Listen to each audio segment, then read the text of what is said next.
Coucou tout le monde, petit rajout par rapport à la première vidéo, puisqu'en fait les enseignements, les messages des guides des êtres de lumière continuent. En fait, on revient sur l'image des montagnes russes, donc par rapport à l'âme qui choisit son incarnation, qui a choisi de vivre certaines expériences, et où des fois, malgré la loi de l'attraction ici-bas sur Terre, on commande certaines choses, mais en fait, on les obtient pas forcément de la manière dont on le veut. C'est parce que notre âme a choisi, si on est vraiment à l'écoute de notre âme, par le cœur et non pas par la tête, on s'aperçoit que notre âme va expérimenter d'autres choses, ou alors différemment de ce que notre tête le souhaite, et qu'il y a des mémoires à guérir, à éveiller, à libérer, et des blessures à cicatriser, et un bonheur et une êtreté à faire vibrer. Tout en parlant de l'êtreté, on s'aperçoit aujourd'hui que beaucoup d'humains sont perdus ou vivent des expériences, comme les guides me montrent, assez avec de la souffrance ou des incompréhensions, parce que justement par rapport à leur désir avec leur tête, et sans être dans vraiment le côté où être est important, être ou ne pas être, telle est la question.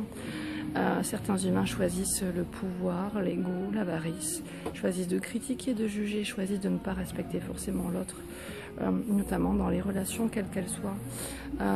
Le chemin doit s'arrêter, ça revient toujours à son expéditeur, et c'est ça qu'il faut comprendre, parce que ton âme, si c'est pour toi ou si c'est pour quelqu'un d'autre, est là pour t'éveiller, pour te faire te souvenir de qui tu es, un être de lumière ici-bas incarné. En ce sens-là, on me dit que certaines souffrances et douleurs auraient pu être évitées si tu ou certaines personnes de ton entourage avaient choisi d'expérimenter avec plus de sagesse, de conscience élevée et d'êtreté et d'ouverture du cœur. Sans écouter les émotions de ce qu'on peut appeler le bas astral, ou des émotions basses qui sont là attirées par l'ego pour nourrir le désir. Donc on me dit que certains humains vous vous mettez des fois dans des situations terribles, parce que si vous écoutez vraiment ce qui se passe en vous, non pas forcément dans le soi divin, mais aussi dans l'ego et les désirs de votre être, mais vous avez voulu expérimenter des fois un jeu brûlant, ou un jeu qui vous a paru exquis, excitant, à la vision de ces montagnes russes. Vous les avez vues dans votre entourage, où certaines choses ont germé, et vous vous êtes dit oui, je veux essayer ce jeu, je veux essayer. Et donc, une fois que vous avez fait ce choix en conscience, consciemment ou inconsciemment aussi, donc c'est ça où on nous dit écoutez-vous, ressourcez-vous, et bien vous êtes monté dans ces montagnes russes.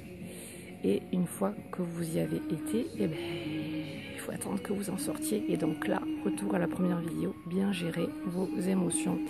Parce que c'est vous qui avez été par choix dans ces montagnes russes, avec, alors là on montre vraiment un désir d'expérimenter ça, et des attentes spéciales. Les attentes de oui, ça va être super, ça va être excitant, ça va être une super expérience. Pour certains, à la sortie, ça reste une super expérience. C'est génial quand ils me disent ça. Et pour d'autres, à la sortie, c'est oh là là, c'est fini, plus jamais je ferai ça. J'ai cru que j'allais mourir, j'ai cru que j'allais vomir, j'ai cru que j'allais tomber dans les pommes. Voilà, donc j'espère que ces beaux messages servira vraiment à un maximum d'entre vous. Mais en tout cas, je kiffe les êtres de lumière pour leurs images, leurs métaphores qui sont toujours superbes, si belles et si vraies. Et puis je vous remercie à tous d'exister dans ma vie. Et puis franchement, la vie elle est trop belle quoi, quand on est dans la sagesse, le discernement. On peut tout passer comme épreuve que certains pourraient juger difficile.